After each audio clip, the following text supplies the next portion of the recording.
Hello students, welcome back to my channel, your channel Puneet sir की पाठशाला। और आज बात करने वाले हैं लेक्चर नंबर 9। जी हाँ, class 10th mathematics chapter number 3 pairs of linear equation in two variable का लेक्चर नंबर 9 लेके आ गए हैं।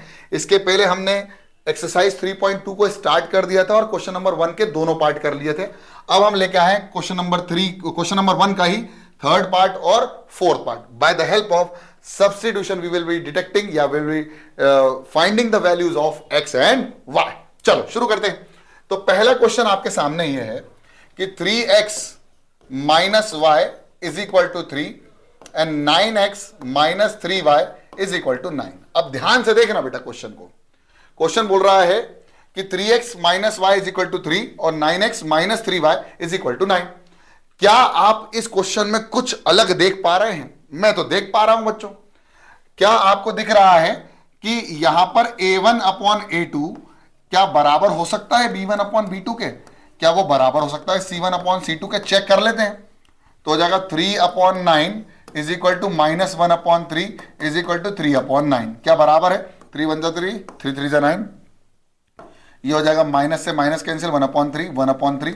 अरे भाई ये तो हो गया a1 upon a2 is equal to b1 upon b2 is equal to c1 upon c2।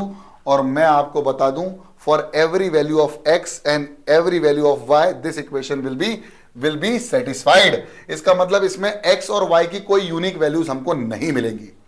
तो इसीलिए इस क्वेश्चन को हम यहीं तक रोक देंगे और इसकी वैल्यूज हम फाइंड आउट नहीं करेंगे। बच्चों मेरी बात समझो, जब भी आपके पास ऐसा आएगा आप करके देख लो। चलो सब्स्टिट्यूट कर लेते हैं। हम क्या करते हैं, हम x की वैल्यू निकालते हैं। निकालें तो 3x, देखो यहां से 3x is equal to 3 plus y और x equal to 3 plus y upon 3। अब इसकी वैल्यू पुट कर दो यहां पर। तो देखो 9x minus 3y is equal to 9। तो यहां हो जाएगा 9 इंटू x की वैल्यू कितनी है 3 plus y by 3 minus 3y is equal to 9। तो 3 1 जा 3, 3 3 जा 9, 3 इंटू 3 3 3 जा 9 plus 3y minus 3y is equal to 9। और ये हो जाएगा 3 3 जा 9। ठीक है, तो ये हो जाएगा 9। 3y से 3y cancel, 9 is equal to 9। इसका मतलब आगे x और y की कोई भी यूनिक वैल्यू हमको नहीं मिल रही है, इसलिए हम इस क्वेश्चन को यहीं समाप्त कर देंगे। हम यहां पर ऐसे लिखेंगे, since a1 upon a2 is equal to b1 upon b2 is equal to c1 upon c2। तो ये इक्वेशन दोनों ही कैसी शो करेंगी? ये दोनों सेम इक्वेशंस हैं और जो कि कैसी पेयर ऑफ लीनियर इक्वेशन बनाएंगे? कोइंसाइड बनाएंगे, जहां इनफाइनाइट मेनी सॉल्यूशन होगा।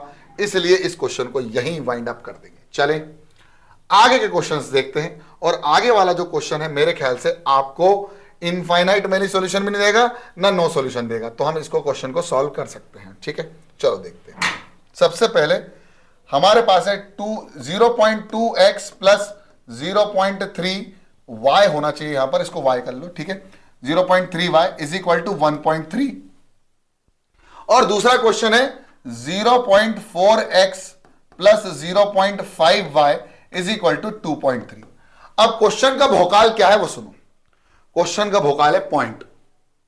क्या है? पॉइंट। मतलब आप लोगों को अगर पॉइंट दिख रहा है तो आप लोगों को डर लगना शुरू हो जाएगा। कैसे भाई? पॉइंट में आंसर क्या करें? अरे कुछ मत करो, इसको इस इक्वेशन को 10 से मल्टीप्लाई कर दो और इसको भी 10 से मल्टीप्लाई कर दो। तो 10 इंटू 2 0.2 तो हो जाएगा 2x, 3y is equal to 13।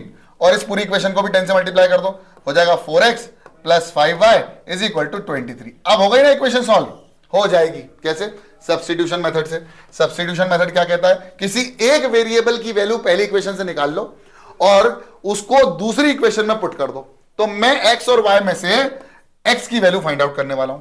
तो हो जाएगा 2x plus 3y is equal to 13, 2x is equal to 13 minus 3y, x is equal to 13 minus 3y upon 2।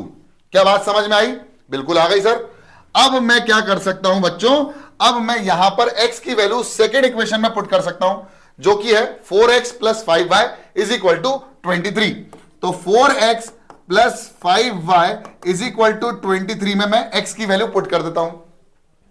तो मुझे मिलेगा 4 इंटू x की value 13 minus 3y upon 2 plus of 5y is equal to 23।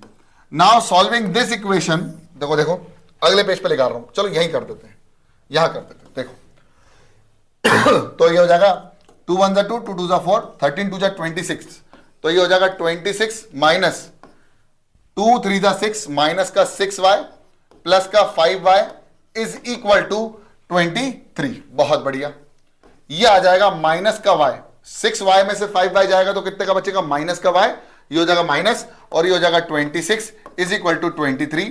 तो ये y इधर जाएगा, ये इधर जाएगा, कुछ गड़बड़ी तो नहीं हुई है सर? गड़बड़ी तो नहीं हुई है, बिल्कुल नहीं हुई है, बिल्कुल सही है, बिल्कुल सही चलने दो। तो y इधर, तो 26 minus 23 is equal to y, तो y बरोबर कितना हो जाएगा, 3। समझ में आया? 26 में से 23 गया तो कितना बचा, 3, और इसकी वैल्यू यहां पुट कर देते हैं, तो x will be equal to 13 minus 3 into 3 upon 2, तो हो जाएगा 13 माइनस 3 3 9 अपॉन 2, 13 माइनस 9 कितना हो जाएगा, 4, और ये जगह 4 divided by 2 that will be equal to 2। तो therefore the value of x इज 2 एंड y, तो x is equal to 2 and y is equal to 3। Therefore we are solving this linear equation in 2 variable with the help of substitution method. जब भी आपको point, देखो यहां पर आपको point दिख रहा था, लेकिन उसके बाद एक डिजिट है, इसके बाद भी एक डिजिट है, इसके बाद भी एक डिजिट है, इसके बाद भी एक डिजिट है, इसके बाद भी एक डिजिट है, और इसके बाद भी एक डिजिट है। So why not multiply the whole equation by 10? जब हम किसी इक्वेशन को किसी एक पर्टिकुलर नंबर से मल्टीप्लाई करते हैं तो उस इक्वेशन में कोई भी प्रकार के चेंजेस नहीं होते हैं। ये आप यूक्लिड्स ज्योमेट्री में पढ़ चुके हैं क्लास 9 में, ठीक है? तो इस लेक्चर में इतना ही। आई होप ये दोनों क्वेश्चन आपको समझ में आ गए होंगे। मिलते हैं अगली क्लास में, तब तक के लिए जय हिंद।